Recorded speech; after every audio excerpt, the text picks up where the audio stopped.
రెండు తెలుగు రాష్ట్రాల్లో అకాల వర్షాల కారణంగా రైతులు 6,000 కోట్ల రూపాయల విలువైన పంటల్ని కోల్పోయారు. ముఖ్యంగా మొక్కజొన్న పంటకు పెద్ద ఎత్తున నష్టం వాటిల్లింది. తెలంగాణలో వరి పంటకు నష్టం వాటిల్లింది.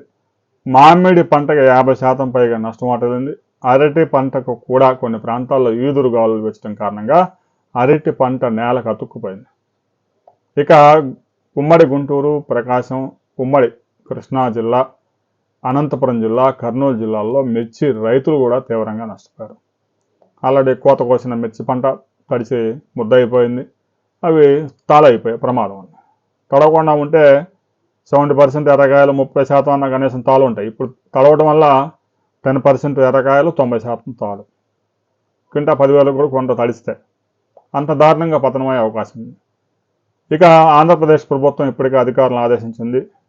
పంట నష్టం జరిగిన ప్రతి రైతు పంట వివరాలను నమోదు చేయండి. రాబోయే 2-3 రోజుల్లో పరిహారం చెల్లించే అవకాశం ఉంది.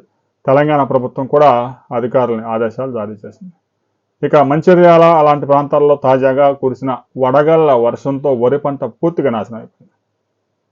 వరి కోతకొచ్చే సమయంలో కురుస్తున్న వడగళ్ల వర్షాల వల్ల ధాన్యం మొత్తం రాలి నేల మీద పడిపోతా ఉంది. ఇంకా హార్వెస్టింగ్ చేయడం కూడా పెద్దగా ఉపయోగం ఉండదు. హార్వెస్టింగ్ చేసిన ఖర్చులు కూడా వచ్చే పరిస్థితి ఉండదు. మొక్కజొన్న పంట మరో 15 రోజుల్లో హార్వెస్టింగ్ అవుతుందనగా పంట అంతా నేలకు అతుక్కుపోయింది. మిషన్ హార్వెస్ట్ చేయడం సాధ్యం కాదు. ఇక ఏ ప్రాంతాల్లో విజయనగరం, శ్రీకాకుళం, విశాఖపట్నం జిల్లాల్లో వరి పంటకి, మొక్కజొన్న పంటకి, జొన్న పంటలకు నష్టం వాటిల్లింది. ఇక నిజామాబాద్, కరీంనగర్, ఆదిలాబాద్ జిల్లాల్లో మక్కల పంటకి పూర్తిగా నష్టం వాటిల్లింది. 2 రాష్ట్ర ప్రభుత్వాలు పరిహారం చెల్లించేందుకు నష్టం అంచనాలను తయారు చేస్తూ ఉన్నారు.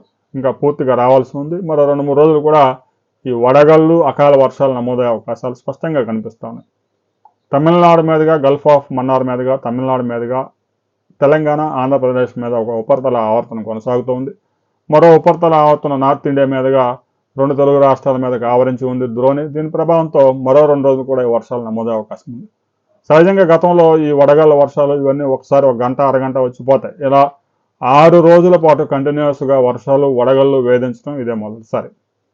ఇక పంట నష్టం వివరాలన్నీ ప్రభుత్వాలు సేకరిస్తూ ఉన్నాయి.